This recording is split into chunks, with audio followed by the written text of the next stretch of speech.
Hi there. Good morning. We're so excited to be here. I'm very privileged to be able to kick off today's great sessions with this phenomenal crew.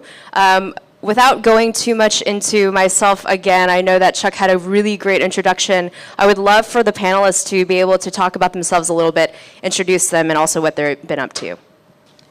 Hi, my name is Kalyn Asher. I'm the owner of Asher Media in Dallas, and I also own Avalanche Media Group in Austin, Texas.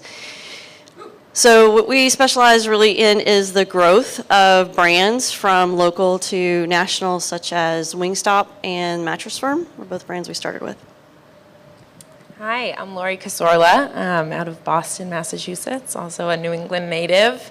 I work at Mediahub on the video investments team, and our team is really focused on tackling all video across all screens, historically TV, but as we all know, that's changing so quickly and so frequently. So our team is really focused on understanding the video journey throughout a consumer's life. I'm Sean McCormick from Harmelin Media, Senior Media Director there, working on one of our QSR brands. So just more of an account management role. So Chuck really did a great job of introducing the actual landscape today. So we've heard a lot. It's more mobile, more fragmented. Competition is so fierce. I think this is a really great opportunity to talk about this new consumer hunger journey. So I would love to pose a question for you all as we take a step back, think about this broader. What is the one most important or at least emerging challenge that you're seeing with your clients, with the work that you're doing with this new journey today? So there's several, but trying to pick one. A lot of the challenges that we have since we are trying to grow brands to become national, as the technology comes out, it's great, it's exciting, everyone wants to get on board. We get into a situation that our original spend levels might start small, and I can't grow a client if we can't really start that way. So as media has evolved and to be able to scale things the way that we need it, now there's minimums set in place and we're not able to meet those minimums with some newer brands, but we can do it with some brands who've now become more regionalized. And so it's trying to find those relationships where someone understands that we have to grow a brand from somewhere and be able to use some of the media that's more affordable and also more targetable and allows us to test and learn. That's more important for us right now. For me, so I work on Chipotle, and I would say they're obviously a brand that hopefully everyone is familiar with. We've been around for over 20 years, but historically they've really relied on a strategy that didn't involve marketing, and they've been pretty invisible for the last 20 odd years. And so in the last 2 or so years since we've had the business at Mediahub, we've really been focused on bringing them back into the forefront, and I think that's a challenge that we face and that, you know, their leadership team talks about all the time in terms of what's the right places for us to insert our brand, what makes the most sense for our brand. We're sort of operating as a startup, even though we've been around for so long, and it's really figuring out what that brand voice is and how we can be a part of culture, but also drive culture. And so for Chipotle specifically, I would say it's really just testing and learning and figuring out all of these different new tools at their disposal. You know, they haven't had a loyalty program. They just launched that, and it's kind of astonishing that they've survived this long without a loyalty program that people have been asking for years. And so it's really, as I said, really thinking of it as almost a startup mentality and how we can bring ourselves back into the forefront and back into conversation. Yeah, I think as Kalyn said, there's a lot of challenges, right? I think if I had to pick, one in particular, I think producing personalized, consistent, creative really drives the loyalty and purchase and engagement. So with so many different options out there now, and it's fragmented, it's just hard to, produce customized creative across all different segments, across all different channels. It's kind of put a kink into the planning process, right? So you have to plan way ahead of time now, and then talk about the scaling of budgets, right? So you have minimal dollars to test certain channels, right? New things have been out for a while, right? But you also want to customize creative for the channel. You want to customize it for a segment or for an overarching brand message. So it's kind of tackling all of that in addition to, you know, your goals and your, you know, how you're going to measure and all that. But I think creative is extremely important, and it's become a challenge for us recently. Great. So it sounds like there are a couple themes that are really emerging here. I hear a lot of test and learn. I hear a lot about the need for more personalized custom creative that are really tailored to that customer experience. And I'm also hearing scale. So talk to me a little bit more about the approaches that you're taking to be able to tackle these new challenges that you're seeing. Yeah, I can, you know, as far as tackling the challenges, internally what we've been trying to do is use media mix modeling where we can. So we have, you know, data scientists, market analytics team to kind of break down, you know, weighting what works, what doesn't work to accomplish, you know, your branding goals, to accomplish, you know, driving specific new customer acquisition within a segment. So really just taking data from the clients, incorporating into the media, and just trying to build out a plan and weight things out. It's not very easy, but that's how we try to tackle that as far as balance. And I think one of the things for us is we work a lot in the upper funnel, and as we work and get the customer into the mid funnel and into the lower funnel, where we are doing some tactics a little bit in the lower funnel area, but for us it's really partnering with that real lower funnel specialist. And as you're trying to really engage with that now current customer and learn more about them and retain them, it's really important to garner that information and feed it back to the people who are working in the upper funnel so that we can be smarter about who we're feeding in, right? So it's more communication along the way, gathering all that data and utilizing it to start back over again. Yeah, but I would say, I mean, we're really doing a lot of work in terms of segmentation. As I said, we just launched our loyalty program, so hopefully that will help us get a lot more data that we're able to make actionable from a marketing standpoint. But right now we're focusing a lot on segmenting out different subsets of consumers so that we understand their frequency and retargeting them with specific messaging as best as possible based on that frequency of visit, as well as doing a lot of location-based targeting and understanding where people are from a location standpoint, and you know, whether it's competitive conquesting. We've used actually some offline data in terms of ACR to impact our digital plans, which has been really interesting, and understand and competitive conquest based on that as well. So I think it really depends on, you know, like Kalyn said, where people are in the funnel, but understanding different tactics that we can take within different pieces of the funnel to kind of bring them back around. And then also attracting new, which I know we'll talk about as well, but attracting new customers versus growing current customers, and how we look at those is completely different as well. Yeah, I think try to balance those two is a tough one that I think a lot of us will experience, right? Like, how do you build new customers within a specific budget, and also, you know, talk to your current customers and you know, have loyalty and engagement and all that, but also, you know, with the segmentation and creating new customers, it's a tough one. So then, I mean, to dig even further into that, you all brought up a really good topic of all the different objectives that we now have to meet, right? So there's the idea of driving people in store, there's the idea of getting people to go with off-premise options, there's the idea of LTOs, loyalty, app downloads, things like that. So how are you deciding on how to balance that budget? I'll start. We have all of those objectives right now.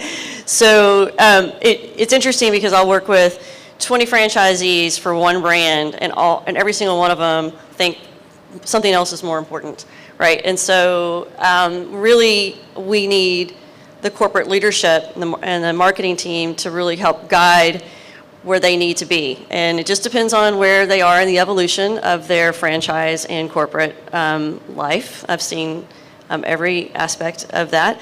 And it helps to have yes, as a company, as a corporation, we're investing more into the technology to really push the catering, because that's going to give us more profitability and really keeping up with everything. But a local owner will say, you know what, I'm not really set up for catering. I really need to focus on the online orders or the store traffic. So we end up having to customize a lot to the individual who's in charge of spending those funds.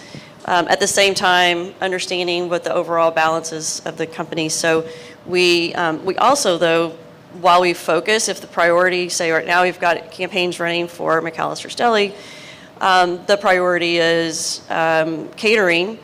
What we're seeing, it's working in some markets, it's not working so great in other markets, and that has to do with also these owners and whether they're able to support that.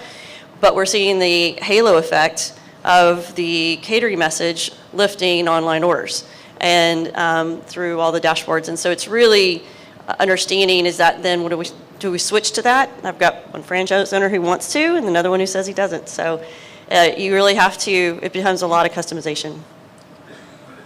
It's an interesting topic that you had brought up is around the operations and the needs to be able to sell through and why the value of catering and make sure that people are ready to actually answer that demand when you do turn it on, right? Yeah. Lori, how about you? Yeah, so what I would say is we're really, as I mentioned before, in startup mode. So I think there's a lot of testing and learning going on with a lot of these different tactics. And we've found, like Kalyn just said, that certain tactics actually drive others. So for us, in some instances, LTOs have driven loyalty signups. And where do we dial up and dial back when we're seeing things that have a halo effect on other tactics that we're trying to hit? But we're really testing a lot with LTOs, with free delivery. Delivery is a huge piece of the business moving forward, and trying to just figure out what the best, time period is to do certain things. And I think there's a lot of testing going on in terms of parsing out budgets. It's like, I would just say we have probably the most fluid budget of any business I've ever worked on. Like, we're always pulling money from here to put it over here and just trying to figure out what the best use case for that money is. I wouldn't say we end the year anywhere close to where we started in terms of budget by channel. As much as an agency person, I would love to be able to just figure it out and move forward. But I think we want to make sure that we're using the money the best way possible, and every day is different, and every day we're getting different information from the research and analytics team at Chipotle, and how can we help impact the results that they're seeing through the media dollars that we have working. So we are constantly changing and just trying to really see what channels have an impact on others, and then using learnings that we have through what might be, some where you would think wouldn't impact certain messaging or marketing. We did a study through Turner from a first to market that we did to guarantee TV on sales lift. And we actually, one of the biggest things that we learned from that was messaging to use when pushing an LTO, which you wouldn't think. Like, we really focused on understanding that creative, and certain words that we use, or certain, calls to action that we use really drove lift from that creative. And it was actually interesting. I mean, I'm very proud of what we did with the deal, but that piece of learning was actually super helpful for the marketing team at Chipotle and the creative team. And so we're just trying to figure out ways through what we're doing with any channel to really impact every other touch point.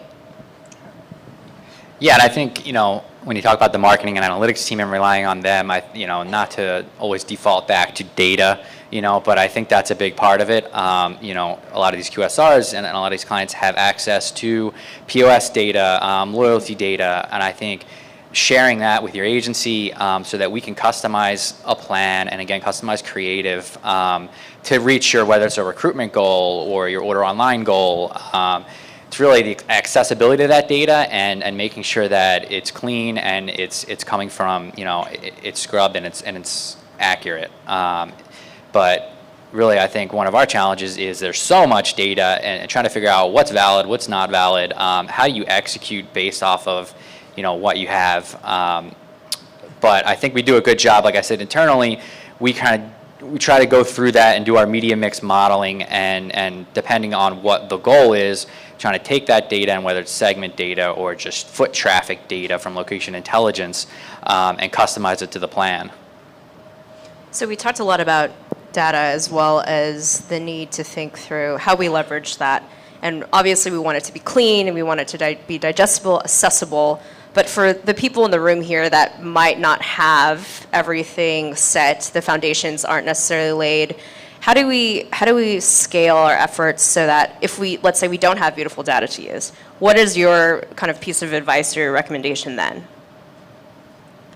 I'll say you got to start somewhere, right? So if you're starting with a startup and you have no customer base whatsoever, it's almost the same thing. So you've got to start, but no matter what you do, you have to gather it, right? So you have to be in a position and ready to gather that data so that we can take it, at that point, to scale it, you're really getting into look-like modeling. That's going to be your best solution. Until you can start growing your own base, marrying it with third party, which is really huge, layering in the audiences, and then again, test and learn from that point. And I know that we've talked about jumping to a new subject as well, and actually Lori had mentioned it in terms of her case, but let's talk a little bit more about TV. I know that TV, we've talked as a group too, is that it's been hotly debated. How do you define TV, given its convergence with digital today? I'd love for you all to talk about a little bit more of where that plays a role within the mix, and how are you actually tracking that through the funnel? Yeah, I can start. So for us, and a lot of work that we do, we all know TV is no longer just the one big screen in your living room, right? Everybody defines TV so differently. When you talk to a millennial, is different than when you talk to someone from Gen X, or everyone defines it differently. For some people, it's YouTube. For some people, it's NBC primetime. So I think for us, it's really being flexible in terms of what we consider even buying with TV dollars. There are still a lot of, at least when we hear from the clients, or, this is our TV budget, this is our online video budget, and we're doing a lot of work and pushing a lot to say, well, listen, that means something different to everybody, and we need to start to consider what might not be TV first content partners in our TV budget. So for us, we've made a lot of progress, I would say, and we've started looking at things what we're calling streaming TV, which last year was just TV first content partners, and this year it's not. And so we're really trying to expand that definition and get our clients to be more comfortable with thinking of it from just a video perspective.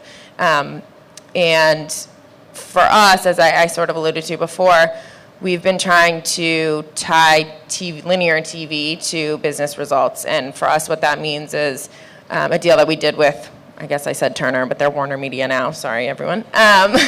With Warner Media to guarantee on sales lift. And so we utilized Nielsen Buyer Insights data to understand volume of sales within our customer base, and then used third-party data to look alike off of that. And what we did was understand the lift between the TV advertising that we ran on Turner Warner Media networks versus non-Warner Media networks. And we did see a lift, which was great, and we're testing their Xandr product, which is a new offering through the Warner Media Group. And so I think it's really just thinking about it beyond just a Nielsen buying demo, and really trying to tie in alternative screens, and it just, as I said, broadening the definition, because TV means something completely different to everybody. So there's a lot that we're doing to really get our clients to feel more comfortable with that, but that also goes along with what historically we've understood as specific channel budgets and tactics.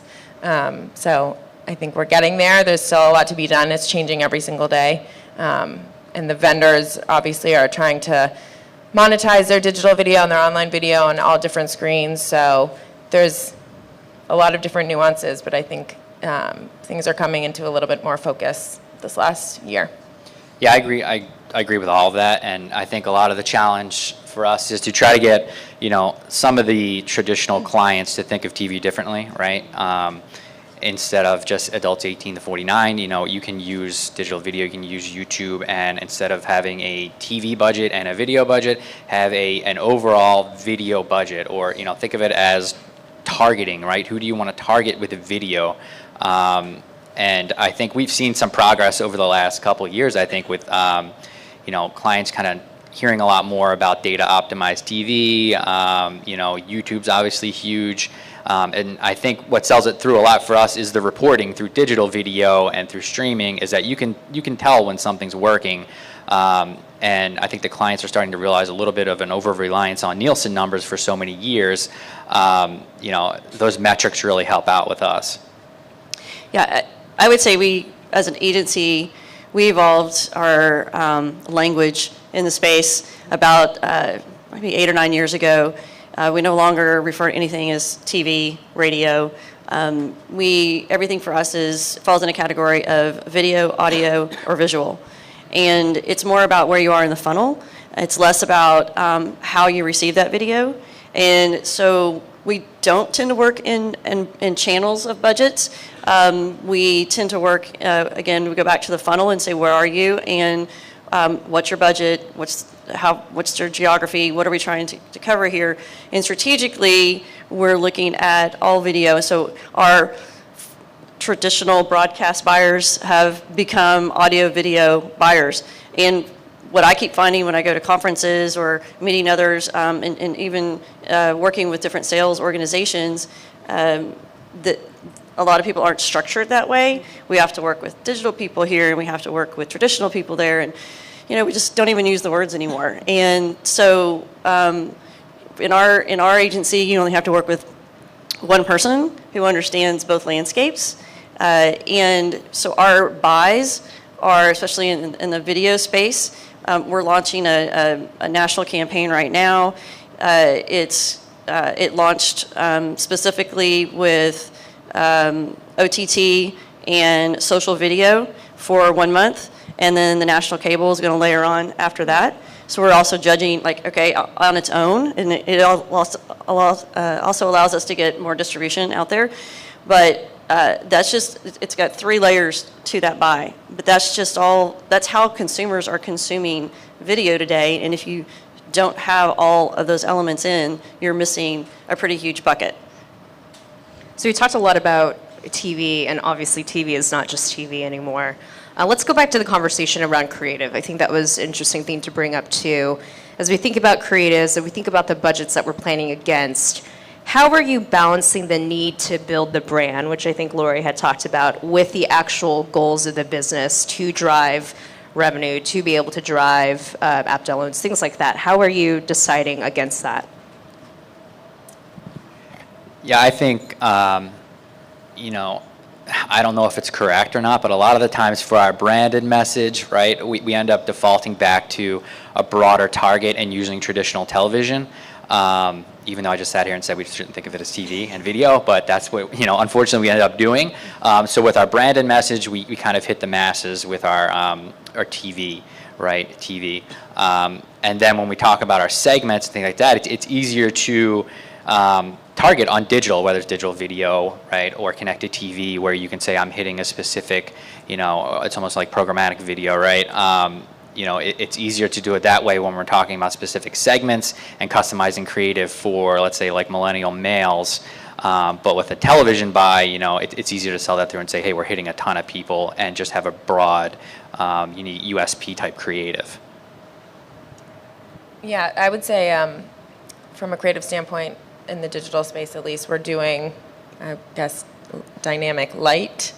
We're day parting and targeting people based on specific meal times or specific cues that they give us within their search history. So we have an always on layer of search and programmatic display, and we're using that to target people that are lower down in the funnel. And then from a national video standpoint, I would say we focus really on the brand message. And for Chipotle, that really means getting their brand story out there. I hear a lot when we're at their offices, they always talk about if everyone could just see morning prep at a Chipotle, we would win. I mean, it's like a farmer's market in there in the morning. I didn't know that before I started the business, and I saw it for myself. And so a lot of what we're doing from a branding standpoint is trying to get that message out there and using different tactics and different partners. How long does that message have to be? What do we really need to show? Are people even interested in this? And so figuring out the right message for the branding side of things, and then for our launch of our loyalty campaign, we did use national video and tested some new tactics as well, even including cinema. And so I think it's really using that sort of more high-level national video layer, for us at least, is really more of a branding play, and then our always-on search and programmatic is more of a dynamic light. As I said, I think pushing into that dynamic space is something that we really want to do and are very interested in, and I think is really our next iteration.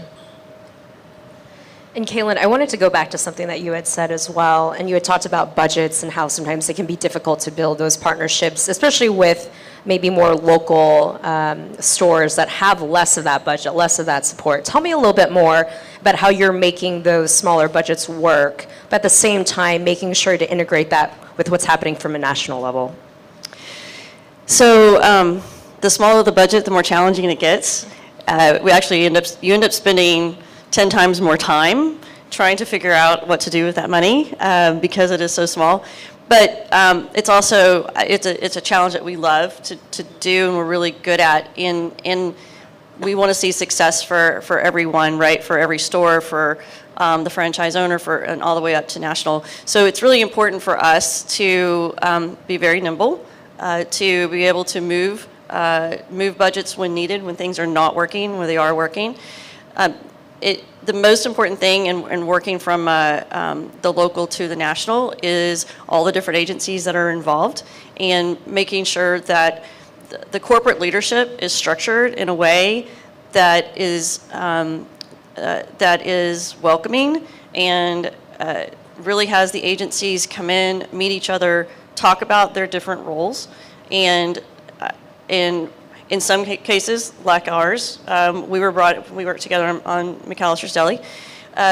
We were brought together. It was like, you're this agency and you're this agency, and this is what you do. We're like, great, okay. Hey, we're working on these efforts. You need to know that we're focused on this locally. So what do we need to do nationally to make sure that we're not competing against each other for bidding on the same terms and whatnot? So that's some of the things that that you have to talk to openly about. So as long as you keep the best interest in the client in mind at all times. If you have an agency who is not thinking of the client and they're only thinking of, well, this is my territory, back off, then that's not the right agency. I think too, something that was interesting and got brought up earlier is this idea of how there's so much noise in the marketplace and how fragmented everybody is. There's so many options out there. What I wanted to bring the conversation back to was, what is something that you've seen that has gotten a lot of hype right now in media, in marketing, especially for this particular QSR focus, that you think just doesn't have legs moving forward, that you think is a little bit more of hype versus actual applicable in reality? So. I can answer that kind of, right? So I don't think it does not have legs moving forward, and I'm a big proponent of kind of data optimized, addressable television, connected TV, not necessarily connected TV, more of the data optimized, linear television. I think that it has a big future. I think programmatic TV has a big future, but as far as scale goes, and especially with addressable, it's not there at the level that I think you need it to be right now, but I think it's getting there. Right, and I think it will get there, but right now, you hear about it a lot, but I just don't think there's a lot of use case for it consistently.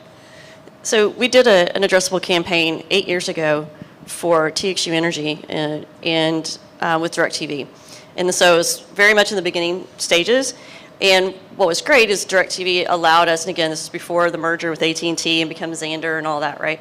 So they allowed us to just geographically keep it in the state of Texas. So you have to be willing to say, I can't always do national. But when we had, so the company TXU Energy provided a list of all the homes that are their current customers, and the homes that are not their current customers. We ran addressable, and everyone confuses the word addressable to, it really is one-to-one. It does not look like modeling. So if anybody's trying to tell you that it is not. So we identified the home values that were not a TXU customer, that are $300,000 and above, the audience that they wanted. the household income was a certain amount, 75,000 or whatever, and we served ads to just those homes. And actually met someone who was living in a city that happened to be TXU at the time. They were in Round Rock, which is not typically in Austin, is not a TXU territory. And he's like, I've seen your spot. And I'm like, then you must have DirecTV. And he's like, I do. And I go, you must not be a TXU Energy customer. And he's like, I am not. I'm like, oh my God, this is great. So I know firsthand it worked, it got the right person. But what was exciting is that we actually did a match back after the campaign ran, and TXU pulled their homes again of their customers, sent it back to DirecTV, did the match back, and we saw exactly the lift that we needed. When we evaluated addressable television at the time, we were comparing it to the cost of doing spot cable. We already had buys that were in place, and went back and evaluated post buys, and the CPM was the same. So it was a successful campaign, trying to again, find scale to do that. The minimums on doing it now are hard for someone who really wants to focus on a geographic area. You end up having to do it nationally. But we are now looking, and we work with Xander and are talking to them about specific campaigns of pulling the household data of someone who's purchased this product at a store, a competitor's product, and we now want to just target our TV ads to them. And then we go back and look at lift again. And so I think it's there, but they have to be willing to scale it down and not make it so price prohibitive. Yeah, and I think for satellite, you can definitely do it. I think terrestrial, it's a little different, especially actual addressable one-to-one, right? It's all satellite. Yeah. It's all connected, 100%. Yeah. Because a lot of the stuff with the data optimized and the addressable terrestrial stuff, like true terrestrial, the viewership data is looking backwards, right? So they're looking at that viewership data from maybe, it could be a couple weeks ago. A lot of them are, a couple months ago, where you're looking at viewership data from the past to predict where they're currently watching. So it's not really, for one, it's not one-to-one, and it's also not based off of true real-time programming. So it sounds like there's a lot of things that are a little bit of hype, but I talk a little bit more about the emerging ad tech and the things that are really exciting you, that you're looking forward to. I think from our standpoint, we use location intelligence, or at least one of our clients. I think that we use it directionally right now, but I think that there's a big future in that, being able to track where your customers have been, have they driven past an out-of-home billboard, have they seen your digital ad, and then have they walked into your store, and be able to track that consumer journey is exciting to me. I mean, I think it should be exciting to all of us to know, one-to-one where you're going. Now, I don't know if it's going to get exactly where we would like it because of privacy stuff, so that's kind of what concerns me with that. But I think it's pretty cool. We talk a lot about addressable TV, and I guess I'm kind of going to couple both the questions, but I think it's really finding the right use case for it, and addressable TV is sort of this shiny object that everybody wants to use and test, and I think it's really finding the right use case for it, and we've looked into it a lot for Chipotle, and I think it's, at this point in time, doesn't necessarily have a place within our plan. That's not to say it won't or it doesn't, especially as we start to gain a lot more first-party data with our loyalty program. But I think it's also about finding the right and using the right creative message in there. You're paying a premium in most cases to target a specific audience. You want to be able to talk to them in the right way and get the message out there that you intend to and want to. But I think it's beyond that. What excites me is talking more on the identity level versus one-to-one home. So addressable TV, I'm a fan of it. I'm a proponent of it. It's a one-to-one, but it's one-to-one home, right? It's not one-to-one Lori Cassorla, and being able to target me specifically. I live in the home, but I might not be the one watching the TV. And so I think a lot of partners are starting to talk about how we can use data to target people on an identity level versus just a one-to-one home level. And I think, we haven't necessarily done it yet, but I think it's figuring out, again, what the right use case is for that, how we can use that data, is there scale there? All of those, questions always come to mind, but I think as that develops, that's something that I think really excites me, especially from a QSR standpoint. And that's even more customized creative. Right? Yeah. And selfishly, I'm super excited about where we're headed in the technology for media strategists to be able to plan all of these platforms, since we work in every paid space. Trying to put all this together into one place for a client is very challenging, and trying to look at it all holistically so that we can see what the audio side's doing, all the video sides, but I mean, even just within the video channels, just being able to, right now, even in the buying software, because no one can define where connected TV, streaming TV goes, it's like, well, I can buy it in my digital platform, I can buy it on my traditional platform. So I'm just looking forward to software and planning tools to help put it all in one place and not silo it out, so that we can have better representation to the clients, more concise, more executive summary information, versus putting all the hours on the back end trying to piecemeal all the reports together for one big solid report. Speaking of reporting, we haven't talked yet about attribution and measurement, so I know that's a hot topic as well. What is something that you feel like still hasn't really been solved yet? I know we talk about being able to provide a beautiful executive summary for our clients, being able to make sure that all the results that we're actually showing are accurate, deduped, things like that. What are you still bumping into in terms of things that aren't really adding up? Is your ROS still, is it really right? You know, are we really pulling in the data from the right place? That's always a big one. Is it really telling the true story? When everybody's looking at the dashboard, are you understanding the exact same thing? Or are you reading it differently? You've got so many different minds and different ways that people look at numbers. And so I think that's challenging. Hopefully, and you can't, and are you really pulling everything in? Because there are certain places that we're placing media in one area, but we can't get it to pull into the dashboard. So it's hard to see the full picture. Yeah, I would say traditional TV is still something that's a struggle, I'm sure, for everybody in this room. And when we talk about, we do a lot of work with location-based attribution and understanding how our media is driving to store. And the biggest piece that we aren't capturing is national TV. And we've been talking about it for a long time. And there are partners out there that do it. And it's finding, some partners are better at linear TV and some are better at digital media. And those aren't always the same partner, which also creates another problem.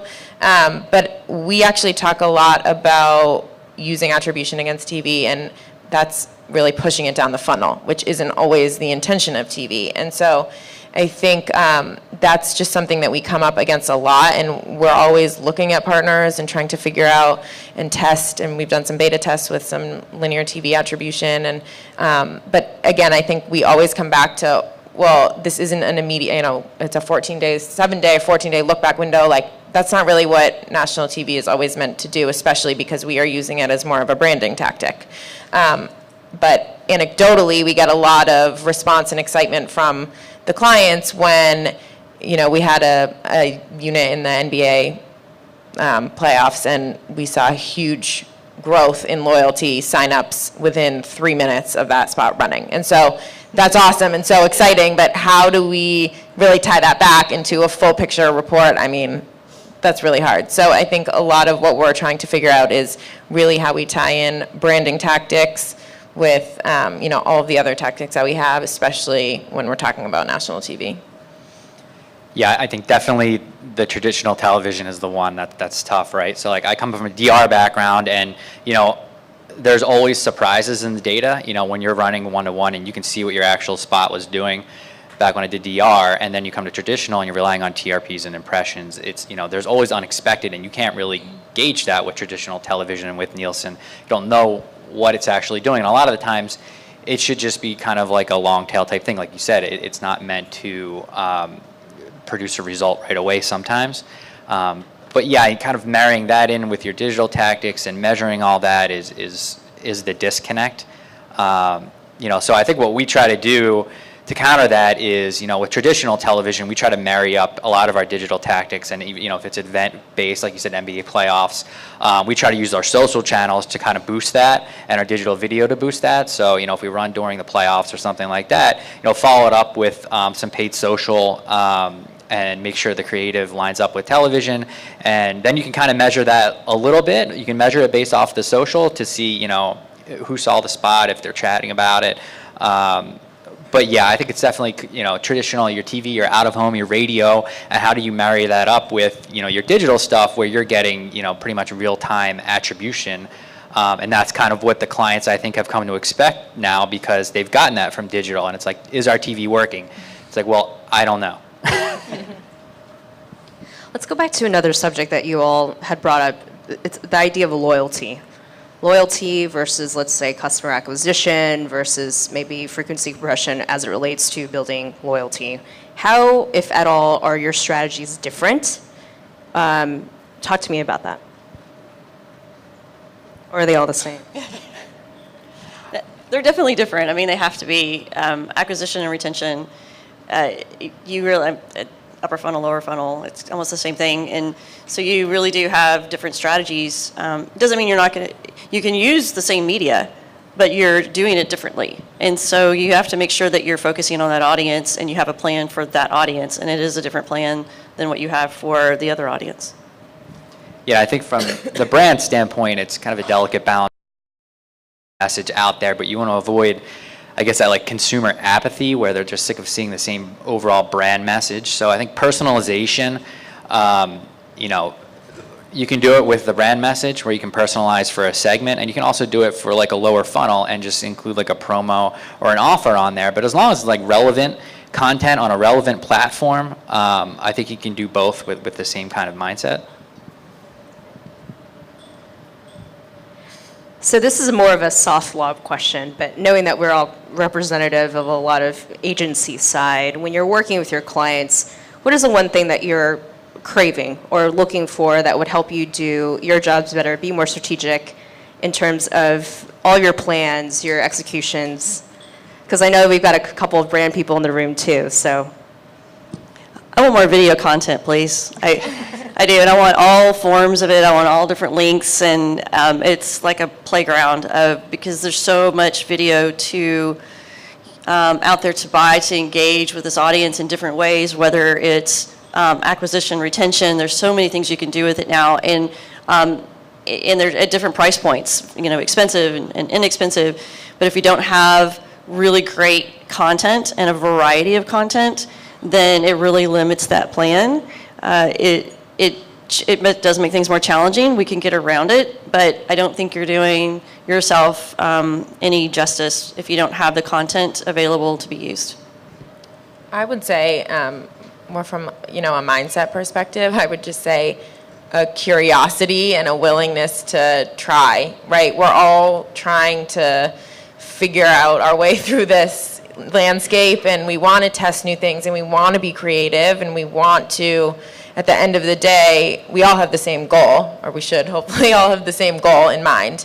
And from an agency side, I think, you know, we love to be able to use our minds and be creative and bring you guys new opportunities. And there's just someone said, if it doesn't work, that's okay. We can learn from it, and we can learn together, and we can move on, and we just won't do it again, and that's fine. You know, I'm not going to be mad if that test didn't work out. And I think just that curiosity and that openness, I mean, as I said, we're all on the same side, right? We all want to figure out how to grow the business together, and just being open to allowing us to test those things or try new things or really take a leap and figure out something new altogether. I would say the deal that we did with Turner to guarantee on sales lift, I mean, I was thrilled that, you know, they let us do it and just said, yeah, I mean, try it, take this millions of dollars and just let's see what happens. And it worked, and that's amazing. But if it didn't work, we still would have learned something, and then we would have pivoted and figured it out. So I think it's just that sort of curiosity and openness is what we crave. Yeah, I think definitely more video content, definitely the leeway there to kind of test, optimize, and learn.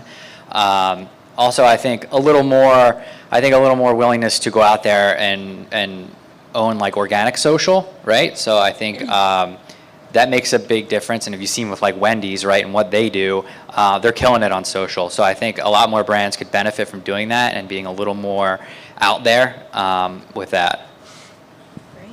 I think we're coming up to time, but I wanted to leave a little bit of a gap for questions from the audience. Anybody have anything? Oh.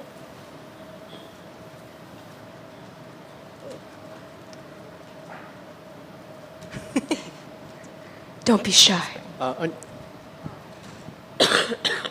For your questions, if you could use your name and title and organization before you speak, that'd be great, because it's being live streamed. Hi, my name is Ganeet Gill, and I'm with YouGov. I'm a sales director there. Just hear. wondering. It's on. Okay. Hi, my name is Ganeet Gill. I'm with YouGov. I'm one of the sales directors there. I'm very interested to learn, like, from the agency perspective, how are you guys actually tracking the success of your campaigns? Like, do you guys have certain metrics that you generally would look for to track, like, like how successful a campaign has been, whether it's TV, whether it's social, or anything online? I can jump in. Yeah, I think we can track the media metrics, right? And that's easy to measure the media metrics for the most part, unless you're kind of talking about TV, you're just measuring off Nielsen. But I think it's important that there's a good conversation between the agency and the brand about, are we impacting your business and sales objectives, and trying to bring those two together, right? Because we can only measure what we can measure, right? We can manage what's measurable, and that's only based off of media. So if we can't match that up with your sales data, it's more of a process working together to figure that out. Because you could deliver a ton of impressions and not necessarily the right ones, or have any kind of sales lift. So unless we get feedback, which I think is incredibly important, we're not going to know if it actually worked to achieve your business objectives. I would also just add that every campaign, not only every client, but every campaign has a different objective, right? So our loyalty campaign, our goal was X amount of signups. And that's easily something that we can track. Obviously, we need that information back from the client. So again, it's being able to pass back that data to us to prove that out. But it's just really figuring out from the outset of a campaign, like what are we being measured against? What does success look like? As I said, every tactic is different, and every tactic has a different measure of success. So it's figuring that out from the outset. But yes, I mean, we absolutely want to prove out at the end of the day that whatever tactic or channel or objective we had was successful. Hi, I'm Jake Perlmutter. I lead QSR partnerships at Live Nation across our managed talent, festivals, and venues, and we actually work with Chipotle, so Awesome. This question is really more for you, Lori. All good. We've really focused on trying to, exactly what you guys are talking about, the difference between acquiring new customers versus retaining new customers. And I loved what you guys did with Venmo, literally Venmoing people free money. So my question to you is, with something that splashy, are you able to retain that customer in that moment, or what is the additional work that you need to do to keep that business going? Yeah, I mean, I think it's once you have that customer, I mean, the frequency of visit to a Chipotle is not as frequent as we would want. So I think it's really, yes, there's definitely some drop off, right? Like, I'm sure some people just sent it because they wanted the free money and they took it and they didn't actually go buy a burrito with it. But I think it's then being able to use that data and understand who that person is to then retarget them with different messaging. If we understand that they are a current customer or a lapsed customer, like all of those messaging tactics are different. So it's just being able to use sometimes what seems like a splashy, cool marketing thing to a consumer to actually be able to then continue that conversation with them.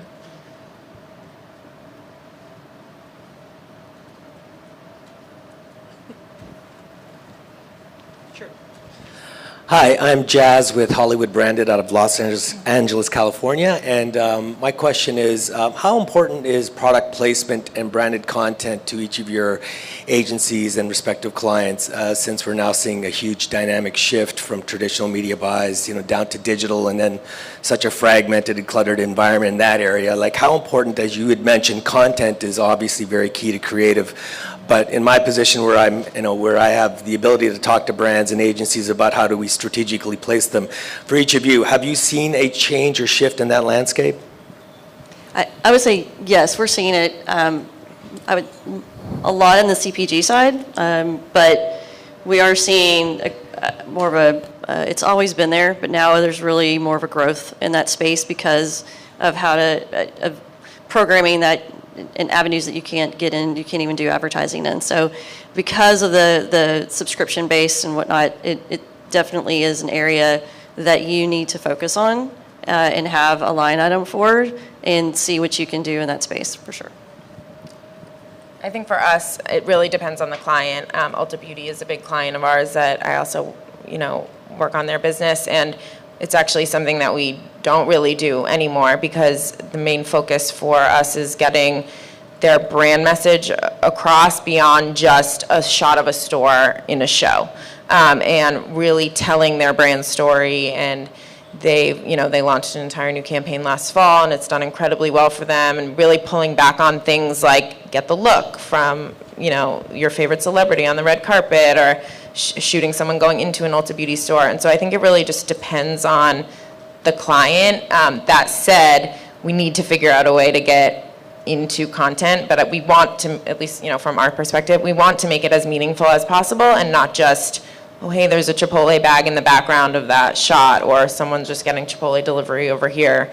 And I think it's really about finding the balance between both. We don't want it to seem like an infomercial. No one would even let us make it feel like an infomercial, even if we wanted to. But it's really not, from our perspective, it's very client dependent, but it's not just, let's get the product in there and that's it. It's really figuring out how do we partner with them, and then if we do that, how can we make it bigger than just a TV integration? And how do we bring it to social and digital and custom content and make it feel like more of a true 360 partnership? Last question. I wonder if you could talk a little bit, Laura, you're looking at video instead of TV, which I think is fabulous. Kalyn, you're looking at audio, video, and so forth. How do you know the right way to do that? I mean, not you personally, but how does a group know the right way? And does the industry over time coalesce into these kinds of innovative viewpoints? Well, I would say that we started that kind of phrasing and mindset from a conference that I attended in New York back almost 8 or 9 years ago with the IAB. And that was, it just was a light bulb that went off in my head that totally could see the path of where this was headed, and more organizations, publishers were heading down that path. We were sitting there, and it was, I think it wasn't an upfront, but it was like a new front, and it was, or an after front at that time, and it was really the head of ABC talking with the head of IAB, and in really the beginnings of the time when it was all becoming connected and evolving together. So we struggled back in Dallas trying to get everybody else on board. More and more people now are, and more publishers that we're speaking with are more in that mainstream now as well. And the biggest challenge is trying to take a salesperson who's sold one side and say, now you're selling all of it, without them having to bring their digital person along. So we did kind of throw down a gauntlet at our agency and say, you know what, this is where we're going, this is where we're headed. If you do not embrace the space and understand everything there is to know about audio and how it's all connected, and same with video, then you as a traditional broadcast buyer will be obsolete. And so out of that, I lost one buyer. Everybody else embraced it and are phenomenal at talking about the space very fluently. And I understand why the one person left, and today they're still not doing it. So I get it. And then, yeah, from an industry standpoint, I think we have to all catch up, right? I just spent this week at the upfronts, and yes, there was a lot of focus on the new content, but everybody was talking about their subscription service or OTT, and someone said to me the other day, like, showing that you've grown your OTT is the new #1 slide. Like, everyone's growing at 300%. And so I think, sellers they're trying to catch up, and they're trying to figure out how they can talk about it from a video standpoint as well. Very tactically, NBC, and they're pushing C-Flight last year, and there are all these headlines about ratings are down, linear ratings are down, and that's true. But when you look at the other platforms, they really make up for the difference of eyeballs being lost from a linear standpoint. So when I'm buying linear TV, how do I also get those eyeballs from all the other screens? Is that part of my linear TV buy? Is it not? Do I have to do it separate? It's totally different for everybody, but I think starting last year and moving into this year's upfront, that's a bigger piece of the conversation. ESPN mirrors their ad load across all of their live content, so I can't buy it from a digital standpoint. So again, like they're just really trying to figure out the best way to monetize the content that they have. I think the biggest piece is that the eyeballs are still there. It's just what bucket of money am I buying them out of, or can I just get them when I invest from the screen and get all the other screens as well? So. Thank you. I think we're out of time. Thank you Thank so you. much for